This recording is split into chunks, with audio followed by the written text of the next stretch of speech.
एक छोटे से गांव में एक बहुत ही चालाक बिल्ली रहती थी। नाम था चतुर। नाम के जैसा ही उसका दिमाग भी बहुत तेज था। उसके दो शौक थे, दूध पीना और मुर्गियों के अंडे चुराना। हर सुबह जब गांव के लोग अपने काम में लग जाते, तब चतुर धीरे से मुर्गियों के दड़बे में घुसती और एक ताज़ा अंडा लेकर 9-2-11 हो जाती। गांव में धीरे धीरे हंगामा मच गया। सब लोग परेशान थे।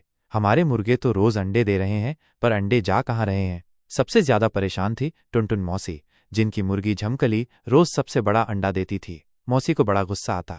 जब देखो तब अंडा गायब। ये जरूर कोई भूत प्रेत का चक्कर है। लेकिन मौसी को शक था कि ये कोई इंसानी भूत है। उन्होंने प्लान बनाया, कल सुबह मैं खुद छुपकर देखूंगी कि कौन चोर है। अगली सुबह टुनटुन मौसी जल्दी उठ गईं और एक पेड़ के पीछे छुपकर बैठ गईं। झमकली ने हमेशा की तरह शानदार अंडा दिया और चली गई। तभी झाड़ियों से निकली हमारी चतुर बिल्ली। बिल्कुल चुपचाप आई, पंजों के बल, और जैसे ही अंडे को मुंह में उठाया, छपाक, मौसी ने एक बाल्टी पानी बिल्ली पर उड़ेल दी। पकड़ी गई चोरनी, मौसी चिल्लाईं। बिल्ली डरकर फौरन पेड़ पर चढ़ गई और ऊपर से बोली, मौसी जी, गलत मत समझो, मैं तो बस सफाई कर रही थी। सफाई? मौसी गुस्से में बोली, अंडे की सफाई कर रही थी या पूरे गांव की अंडा सफा करने आई थी? इतने में गांव वाले भी शोर सुनकर वहां पहुंच गए। सब ने चतुर बिल्ली को घूरा। कोई कहने लगा, इसको गांव से निकाल दो। कोई बोला, इससे अंडों का हर्जाना लो।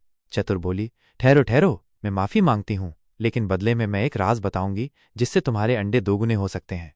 सभी लोग चौंक गए। दोगुने? कैसे? चतुर बोली, तुम लोग मुर्गियों को बस चावल और पानी देते हो, लेकिन अगर तुम उन्हें मूंगफली, धनिया और थोड़ा सा संगीत भी दोगे तो वे खुश होकर ज्यादा अंडे देंगी। टुनटुन मौसी ने शक भरी नजरों से पूछा, और तुम्हें कैसे पता ये सब? चतुर मुस्कुराई, मैं बिल्ली हूं, लेकिन पालतू रह चुकी हूं एक वैज्ञानिक के घर। मुर्गियों की परवरिश पर रिसर्च हो रही थी। गांव वाले सोच में पड़ गए। उन्होंने सोचा, एक मौका देना चाहिए। अगले दिन से गांव में सबने चतुर की सलाह माननी शुरू कर दी। मुर्गियों को अच्छा खाना मिलने लगा, संगीत बजने लगा, और क्या आश्चर्य, हफ्ते भर में अंडों की संख्या सच में दोगुनी हो गई। अब गांव वाले बहुत खुश थे। चतुर को अब कोई चोर नहीं मानता था। उसे अब गांव की बिल्ली मास्टर जी कहा जाने लगा। टुनटुन मौसी ने भी उसे एक थाली दूध की इनाम में दी और बोली, अब तू हमारे साथ ही रहना, अंडे चुराना नहीं, गिनना। चतुर हंस पड़ी और बोली, डील पक्का मौसी। और इस तरह चतुर बिल्ली बनी गांव की सबसे चहेती सलाहकार। सीख, हर चोर बुरा नहीं होता, कभी कभी उसमें छुपा होता है एक सलाहकार, बस मौका देना होता है। तो दोस्तों, ये वीडियो